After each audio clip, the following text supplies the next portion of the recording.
மனுஷன் சாப்பாடு போட்டிருக்காரு, ஊருக்கெல்லாம் கூட்டி சாப்பாடு போட்டிருக்காரு. வந்து சாப்பிட்டு போய்கிட்டே இருந்திருக்காங்க. ஒரு நாள் என்ன ஆயிருக்கு, திடீர்னு 1000 பேருக்கு அன்னதானங்க. சாப்பிட்ட ஒரு 500 பேருக்கு வயிற்றுப்போக்கு, வாந்தி, உடம்பு சரியில்லை. 50 பேர் செத்தே போயிட்டான். 50 பேர்.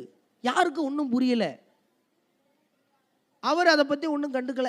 அவர் வாட்டில் மறுபடியும் அன்னதானம் போட ஆரம்பிச்சிட்டார். இப்போ இந்த கேஸ் மேலே போகுது, எங்கே யமலோகத்துக்கு போகுது. யார் மேலே? இந்த 50 பேர் செத்து போயிருக்கான். பாவ கணக்கு எழுதணும்ல.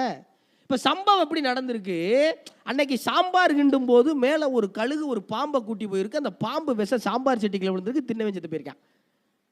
இப்போ இந்த பாவ கணக்கை யார் பேரை எழுதுறது? அந்த பெரியவர் பேரை எழுதலாமா? சப்புன்னு அரைஞ்சிருக்கான். ஏமே ஏண்டா அவனே ஊரில் ஒருத்தன் தான் நல்லவே இருக்கான், அவன் பேரில் ஏண்டா பாவ கணக்கு, அவன் பேரில் எழுதா. சரி, கழுகு பேரில் எழுதிடலாமா? அது சாப்பாட்டை எடுத்துகிட்டு போச்சு, அது பேரில் எப்படி எழுதுவேன்? பாம்பு கணக்கில் எழுதிடலாமா? பாம்பு சாக போகிறதுல கக்குச்சுரா, அது என்ன செய்ய? அதுக்கு கீழே சாம்பார் வச்சுருக்காங்க, கத்திரிக்காய் போட்டிருக்காங்க, முருங்கைக்காய் போட்டிருக்காங்க, அதுக்கு எப்படி தெரியும்? அப்போ யார் பேர்லாம் எழுதுறதுங்க அப்படின்னு கேட்டிருக்காங்க சித்திரகுப்தன். சத்த பொறு அப்படின்னப்ப நம்மளை மாதிரி 2 பேர் சாப்பாட்டுக்கு வழி இல்லாத அங்கிட்டு வந்திருக்காங்க. ஊர் வாசலில் ஒரு கிழவி உட்காந்துருக்கு. அந்த கிழவிட்ட கேட்டிருக்காங்க, ஏத்தா ஏதோ சோறு போடுறாங்களாம்ல, எங்கே?